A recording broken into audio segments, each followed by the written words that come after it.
La tragedia que silenció a Lucha Villa no comenzó en un escenario, ni frente a un público furioso de Palenque, ni durante una filmación de cine. Comenzó el domingo 24 de agosto de 1997 dentro del Hospital Muguerza de Monterrey, Nuevo León. Cuando la mujer que durante 36 años había estremecido a México con una voz grave, ronca y poderosa, entró a un procedimiento estético que parecía rutinario. Tenía 60 años. Quería verse bien, seguir presentándose, conservar esa imagen imponente que la había acompañado desde que el país la bautizó como la Grandota de Camargo. Pero algo salió terriblemente mal durante la anestesia. Su cuerpo reaccionó de forma crítica. Durante varios minutos, su cerebro no recibió el oxígeno suficiente. Cuando los médicos lograron estabilizarla, el daño ya estaba hecho. Lucha Villa cayó en una inconsciencia profunda. La conectaron a soporte vital. Su familia escuchó un pronóstico reservado. Podía no despertar nunca. Y si despertaba, podía quedar con secuelas permanentes. Afuera los medios se agolpaban. Cada día, México preguntaba si aquella voz que había llenado ferias, teatros, palenques y cines volvería a sonar. 9 días después, el 31 de agosto de 1997, abrió los ojos, movió las extremidades, respondió a estímulos. Había sobrevivido. Pero ya no era la misma. La lesión neurológica afectó su memoria, su lenguaje y su movilidad. Tuvo que aprender de nuevo a hablar, a leer y a escribir como si la vida la hubiera obligado a empezar desde cero. Lo más doloroso fue que aquella voz que había hecho temblar al género ranchero quedó silenciada para siempre. Y por eso su historia duele tanto. Antes de ese día, Lucha Villa no era solo una cantante famosa. Era una artista que había conquistado la música y el cine al mismo tiempo. Había acumulado una fortuna estimada en 300 millones de pesos actuales. Casas en la Ciudad de México, un penthouse en Polanco. Un rancho de 50 hectáreas, autos de lujo, más de 100 vestidos y joyas valiosas. Pero todo ese brillo venía de una voz que un procedimiento médico terminó por apagar. Pero todo empezó lejos del lujo, muy lejos de los autos importados y las alfombras de premiación. Luz. Elena Ruiz. Bejarano nació el 30 de noviembre de 1936 en Santa Rosalía de Camargo, Chihuahua. Una tierra norteña dura, orgullosa y marcada por la vida rural. México todavía arrastraba las huellas de la revolución. En los pueblos, las familias vivían con lo indispensable. Para una niña de provincia, las oportunidades eran pocas. Pero Luz Helena tenía dos rasgos que la hacían imposible de ignorar. Medía unos 75 metros, cuando muchas mujeres mexicanas de su época rondaban unos 55 metros. Era altísima, fuerte, llamativa. Y tenía una belleza distinta, una presencia que hacía voltear a la gente. No parecía destinada a pasar inadvertida. A finales de los años 50, llegó a la Ciudad de México buscando abrirse camino como modelo. Allí fue contratada por el empresario argentino Luis J. Dillon para formar parte de un grupo de modelos y bailarinas que participaba en espectáculos y presentaciones. En aquel ambiente, Luz Helena aprendió a moverse frente al público, a sostener la mirada, a dominar un escenario incluso antes de cantar. Pero todavía no era Lucha Villa. Todavía era una joven que buscaba una oportunidad. Esa oportunidad llegó de forma inesperada en 1960. Dillon preparaba el debut de dos voces rancheras, una masculina y una femenina. La mujer elegida no apareció. El espectáculo estaba listo. El público esperaba y alguien tenía que ocupar ese lugar. Luz Helena entendió que ese instante podía cambiarlo todo. No tenía un vestido apropiado. Tuvo que pedir uno prestado. Subió al escenario con lo que tenía y con lo que era. Cuando abrió la boca, el lugar se quedó paralizado. Su voz no era dulce ni aguda como las voces femeninas que dominaban la canción ranchera. Era una voz grave, ronca, profunda, desafiante. Una voz que parecía venir de la tierra seca de Chihuahua. Una voz que no pedía permiso. En un cuerpo de mujer alta y hermosa, aquella voz sonaba como una ruptura. Era algo que México no había escuchado. Louis J. Dillon supo que había encontrado oro. Le cambió el nombre. Luz. Elena Ruiz Bejarano dejó de existir para el escenario y nació Lucha Villa. Lucha por la fuerza. Villa. Por el eco norteño de Pancho Villa y por las raíces de Chihuahua. Era un nombre corto, poderoso, mexicano, hasta los huesos. Desde esa noche, la muchacha que había pedido prestado un vestido empezó a caminar hacia la leyenda. Después de aquel debut, el compositor y cantante José Ángel Espinosa Ferrusquilla la llevó a la XEW, la estación de radio más importante de México en esos años. Ferrusquilla dirigía un conjunto musical y Lucha se convirtió en su voz femenina principal. La radio le dio proyección nacional. Su tono era tan distinto que no podía confundirse con nadie. Donde otras voces acariciaban la de Lucha, golpeaba directo al pecho. En 1961 grabó su primer LP para Musart, una de las disqueras más importantes de la música vernácula mexicana. El disco reunía composiciones de Ferrusquilla, José Alfredo Jiménez y otros autores de la época. Entre esas canciones estaba La Media Vuelta, escrita por José Alfredo Jiménez especialmente para ella. Ese tema fue el primer gran terremoto de su carrera. La Media Vuelta sonó durante meses en las radiodifusoras de todo el país. La mezcla era perfecta. José Alfredo escribía desde el dolor, el orgullo y la herida. Lucha cantaba como si cada frase fuera una sentencia. La canción no sonaba como una súplica, sino como un desafío. En cuestión de semanas, aquella desconocida de Chihuahua se convirtió en una estrella nacional. José Alfredo entendió que había encontrado una intérprete ideal.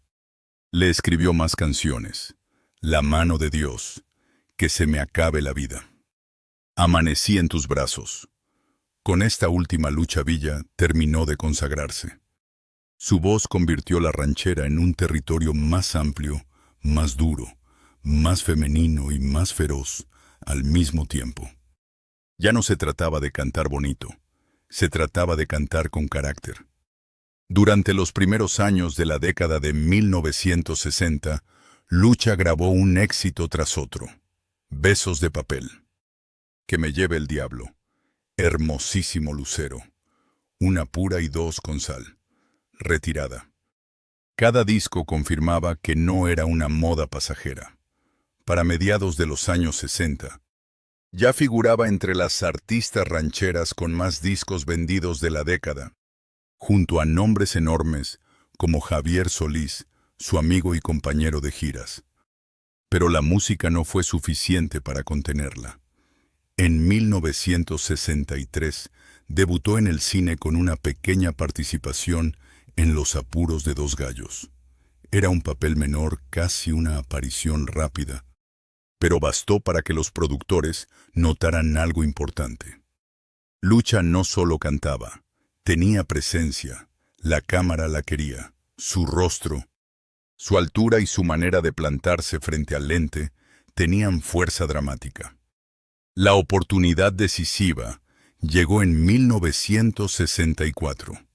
El director Roberto Gabaldón preparaba El Gallo de Oro adaptación de una novela corta de Juan Rulfo. El guión tenía el peso de Carlos Fuentes y Gabriel García Márquez. Era un proyecto ambicioso, con grandes expectativas y un equipo de primer nivel. Gabaldón necesitaba una actriz capaz de interpretar a Bernarda Cutiño, la caponera. Una cantante de palenques ambiciosa, magnética y calculadora.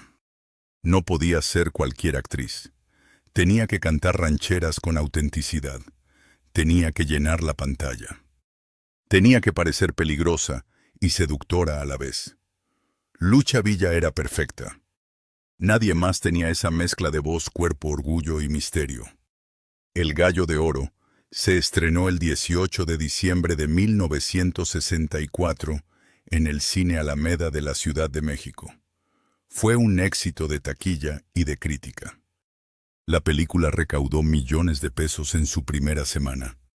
Lucha recibió elogios unánimes. En 1965 ganó la Diosa de Plata como mejor actriz. El disco con la música de la película también vendió más de 100,000 copias. Con esa película Lucha Villa dejó de ser solo cantante. Se convirtió en una doble amenaza. Podía vender discos y podía sostener una película. Podía cantar en la radio y dominar una pantalla de cine. Durante la segunda mitad de los años 60 y toda la década de 1970, protagonizó o coprotagonizó más de 50 filmes. Trabajó con figuras como Ignacio López Tarso, Vicente Fernández, Pedro Infante Jr., Jorge Rivero, David Reynoso y Luis Aguilar. Entre sus películas más recordadas estuvieron Guitarras, Lloren Guitarras, Los Tres Calaveras, Los Sánchez deben morir, Mi caballo rebelde. El imperio de Drácula y Jalisco nunca pierde, donde compartió pantalla con Vicente Fernández en 1972. Su carrera cinematográfica no fue un adorno de su fama musical. Fue una segunda columna de su legado. En 1972 protagonizó Mecánica Nacional, dirigida por Luis Alcoriza. Interpretó a Chabela, una mujer coqueta y descarada. La película permaneció más de 7 meses en cartelera, recaudó más de 15 millones de pesos y décadas después fue ubicada en el lugar 74 entre las 100 mejores películas del cine mexicano. En 1973, Lucha recibió el Ariel como mejor actriz por Mecánica Nacional. Subió al escenario del Palacio de Bellas Artes con un traje de lentejuelas plateadas, hecho para esa noche, valuado en 25,000 pesos. La cantante de palenques era ahora una actriz premiada por la industria más seria del país. En 1978 volvió a demostrar su fuerza con El lugar sin límites, dirigida por Arturo Ripstein y basada en la novela de José Donoso. Interpretó a la japonesa, un personaje complejo y dramático. Ganó su segundo Ariel, esta vez como mejor actriz de reparto, y confirmó que era una actriz de verdad. También brilló en Lagunilla, Mi barrio y su secuela. En 1993 protagonizó Lolo, dirigida por Francisco Atié, y obtuvo el premio AS en Nueva York como mejor actriz. Su última película mencionada fue El fiscal de hierro 4. Estrenada el 4 de enero de 1995, 2 años antes de su tragedia médica. Mientras el cine la reconocía, los palenques la coronaban. En los años 70 y 80, Lucha Villa se convirtió en reina de esos recintos. Allí no bastaba cantar bien. Había que imponerse sobre el ruido, el alcohol, los gritos, el humo y la exigencia de un público que quería sentir la música en el pecho. Lucha fue la primera mujer que cantó en el redondel en el centro del palenque y no desde el balcón como otras cantantes. Ella imponía condiciones. Cantaba en el centro o no cantaba. El público quería ver a la grandota de Camargo con la voz rebotando en las paredes y el mariachi detrás. Durante la década de 1970, ganaba entre 150,000 y 300,000 pesos por presentación en palenques grandes. En ferias importantes como San Marcos en Aguascalientes, León en Guanajuato o Zacatecas, su caché podía llegar a 500,000 pesos por noche. Hacía entre 80 y 120 presentaciones al año, solo en palenques. Podía ganar entre 12 y 36 millones de pesos anuales. En su mejor época, el cálculo estima ese poder de ingreso como equivalente a 250 millones de pesos actuales por año. En los años 80, su precio subió todavía más. En 1985, después del éxito de Lucha Villa, interpreta a Juan Gabriel. Su caché se disparó a 800,000 pesos en palenques grandes y hasta unos 5 millones en las ferias más importantes. Con unas 100 presentaciones anuales, podía ingresar entre 80 y 150 millones de pesos al año solo por cantar en vivo. También hacía teatros, centros nocturnos, festivales, eventos privados y giras por Estados Unidos, donde la comunidad mexicana llenaba auditorios de 5,000 personas en Los Ángeles, Chicago, Houston y San Antonio. Sus discos fueron otra vía enorme de ingresos.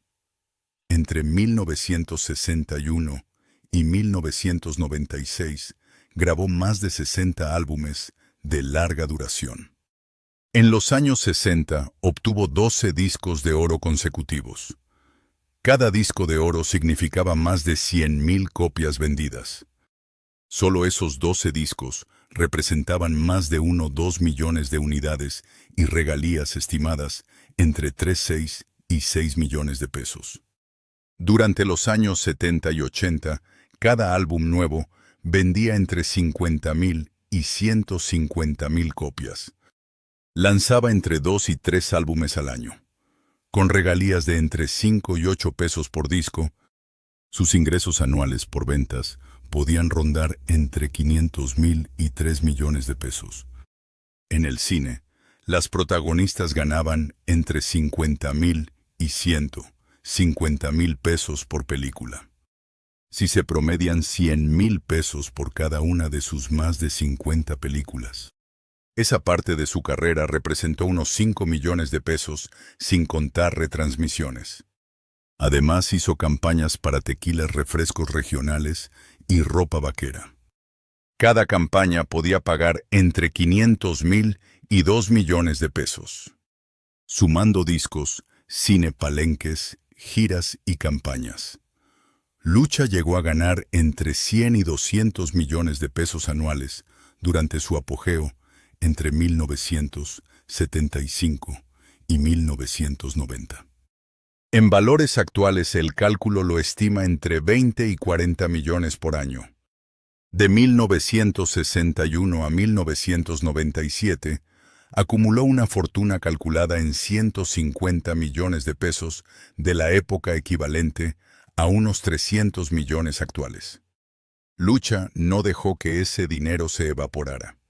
En 1968 compró una casa de 2 pisos en la Colonia del Valle, una de las zonas residenciales más codiciadas de Ciudad de México. Estaba en Matías Romero esquina, con Municipio Libre. Tenía 400 metros cuadrados de construcción.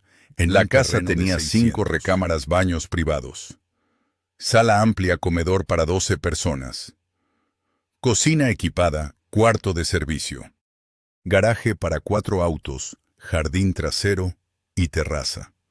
La decoró con muebles finos, cuadros mexicanos y una vitrina enorme para sus trofeos y discos de oro. La propiedad costó 850,000 pesos en 1968. Pagó 300,000 de enganche y financió el resto a 5 años con mensualidades de 12,000 pesos. Para 1973 ya la había liquidado. Hoy, según ese cálculo, esa casa tendría un valor aproximado de 35 a 50 millones de pesos. En 1982 compró un penthouse en Polanco en el piso 12 de un edificio nuevo. Tenía 280 metros cuadrados, 3 recámaras, terraza, con vista al bosque de Chapultepec, 2 lugares de estacionamiento, alberca, gimnasio y salón de eventos. Lo compró en 4 o 5 millones de pesos y lo rentaba por 35,000 pesos mensuales. Hoy podría valer entre 25 y 35 millones. A finales de los años 80, compró un rancho de 50 hectáreas en San Luis Potosí. Tenía casa de adobe y teja, 4 recámaras, cocina rústica, chimenea, corrales, establos, pozo de agua natural y tierras de cultivo. Pagó 8 millones de pesos. Después de 1997, ese rancho se volvió su hogar definitivo. También tuvo una casa en Guadalajara. La compró en 1975 en la colonia Chapalita para usarla como base durante sus giras por el Bajío. Tenía 3 recámaras y costó 450,000 pesos. La vendió en 1988 por 3,2 millones, obteniendo una ganancia notable por la plusvalía. Sus autos también eran parte de su imagen. En 1975 compró un Cadillac Eldorado blanco perla con interiores de piel roja. Costó 280,000 pesos. Cuando un Volkswagen sedán rondaba los 28,000. Tenía aire acondicionado, asientos eléctricos, estéreo de 8 tracks y motor V8 de 8, 2 litros. En 1983 adquirió un Lincoln Continental nuevo por 680,000 pesos. Era negro brillante, con techo vinílico blanco, asientos de piel color crema, cristales polarizados, teléfono Carphone y sistema de sonido Bose con cassette. Lo usaba en eventos formales, casi siempre con chofer vestido de traje. En 1988, en el punto más alto de su carrera, compró un Mercedes-Benz 560 SL plateado importado de Alemania. Costó 2,8 millones de pesos con impuestos incluidos. Tenía motor V8, suspensión neumática, control climático dual y asientos. Para el rancho compró una Ford Bronco 1990 color verde oscuro, con tracción 4x4 motor, V8 aire acondicionado y asientos de piel. También tuvo un Chevrolet Impala 1969, un Pontiac Grand Prix 1977 y otros autos de gama alta. El valor acumulado de sus vehículos llegó a unos 8 millones de pesos de la época, equivalentes a 15 millones actuales. Su guardarropa también hablaba de su rango. Mandaba a hacer vestidos de gala con diseñadores de Ciudad de México y Guadalajara. Cada vestido de lentejuelas bordado a mano costaba entre 15,000 y 35,000 pesos en los años 80. Tenía más de 100 vestidos y podía gastar 500,000 pesos al año solo en vestuario. Amaba las joyas. Tenía oro de 18 quilates, pulseras, aretes y anillos. Su colección fue evaluada en unos 5 millones de pesos. En 1976 recibió una esclava de oro macizo, valuada en 200,000 pesos, y usaba aretes de diamantes valuados en 800,000 pesos para eventos formales. Viajaba con frecuencia a Estados Unidos. En Las Vegas se hospedaba en el Caesars Palace, donde una noche costaba $250 en los años 80. En Los Ángeles se quedaba en el Beverly Hills Hotel y compraba en Rodeo Drive. En 1986 gastó $1,000 en ropa y zapatos. En Ciudad de México cenaba en restaurantes elegantes con cuentas de entre 3,000 y 8,000 pesos. En su casa de la Colonia del Valle tenía 2 empleadas domésticas, un jardinero y un chofer personal que ganaba 25,000 pesos mensuales en los años 80. Solo en personal podía gastar alrededor de 80,000 pesos al mes. Vivía como una reina, pero cada lujo venía de su voz, sus giras, sus filmaciones y sus palenques llenos. Por eso la caída de 1997 fue tan brutal. No solo perdió una agenda de conciertos, perdió el instrumento que había construido todo. Después del accidente, las secuelas afectaron el lóbulo frontal y el lóbulo temporal. La memoria fallaba. Las palabras se atoraban. Los movimientos exigían esfuerzo. La mujer que había cantado Amanecí en tus brazos tuvo que reconstruir funciones básicas. Viajó a Cuba para recibir tratamiento en el Centro Internacional de Restauración Neurológica. Mejoró en memoria, concentración y uso del lenguaje. Pero la artista que había dominado el redondel ya no pudo volver a cantar. La grandota de Camargo siguió viva, pero la voz pública de Lucha Villa quedó congelada en sus discos. Desde entonces, vive retirada en su rancho de San Luis Potosí, acompañada por sus hijas. María José Rengifo ha explicado que su madre continúa con terapias, vive en paz. Camina mucho y conserva una condición física admirable considerando sus secuelas. En 2013, la describió bellísima, entera y tranquila. México no la olvidó. En 2006, recibió un homenaje en el Festival Internacional de Cine de Chihuahua. En 2009, en su natal, Camargo, se develó una estatua de bronce en su honor. Mide 6 metros, pesa 6 toneladas y fue realizada por el escultor Carlos Espino. Aida Cuevas le rindió tributo interpretando sus canciones. Ana Gabriel lanzó Renacer Honor a quien honor merece, como homenaje a la grandota de Camargo. Vicente Fernández, Pepe Aguilar, Alejandro Fernández y otros grandes han reconocido su influencia. En 2022, una fotografía de Lucha en silla de ruedas llenó las redes de cariño. Porque Lucha Villa cambió algo profundo en la música mexicana. Antes de ella, muchas mujeres eran empujadas hacia una dulzura obligatoria. Ella apareció con una voz grave, rasposa, mandona, y demostró que una mujer podía cantar con autoridad sin dejar de ser femenina. Podía pararse en el centro de un palenque, podía mirar al público de frente. Podía interpretar el dolor sin suplicar. Podía sonar herida y poderosa al mismo tiempo. Su historia tiene una ironía que no se puede ignorar.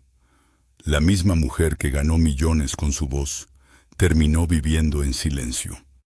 La artista que llenó auditorios de 5,000 personas en Estados Unidos y cobró hasta unos 5 millones de pesos por noche, acabó lejos de los escenarios. La actriz que subió al Palacio de Bellas Artes para recibir el Ariel tuvo que reconstruir palabras básicas después de una sala de hospital. Pero una tragedia no borra una vida. Lucha Villa fue la joven de Chihuahua que tomó un vestido prestado en 1960 y convirtió una ausencia ajena en el nacimiento de una leyenda. Fue la voz elegida por José Alfredo Jiménez. Fue Bernarda Cutiño en El Gallo de Oro. Fue Chabela en Mecánica Nacional. Fue la japonesa en El Lugar Sin Límites. Fue la reina que exigió cantar en El Redondel. Fue la artista que hizo fortuna sin renunciar a su identidad norteña. Hoy, aunque ya no suba a cantar su voz, sigue apareciendo cada vez que suena La Media Vuelta. Cada vez que un mariachi toca Amanecí en tus brazos. Cada vez que alguien recuerda que hubo una mujer capaz de romper el molde de la ranchera mexicana con una garganta grave y un carácter indomable. Luz Helena Ruiz Bejarano nació en un pueblo de Chihuahua. Lucha Villa nació en 1960, cuando el destino dejó un espacio vacío en un escenario. La leyenda nació cuando México entendió que aquella voz no se parecía a ninguna otra. Por eso, aunque el rancho de San Luis Potosí haya reemplazado los reflectores, Lucha Villa sigue siendo la grandota de Camargo, la ronca de Chihuahua, la reina de los palenques. Una mujer que demostró que el talento no necesita permiso, que una voz distinta puede abrir caminos, que una niña de provincia puede conquistar un país entero si se atreve a subir al escenario cuando la oportunidad aparece. Y que algunas voces, incluso cuando dejan de cantar, nunca se apagan de verdad.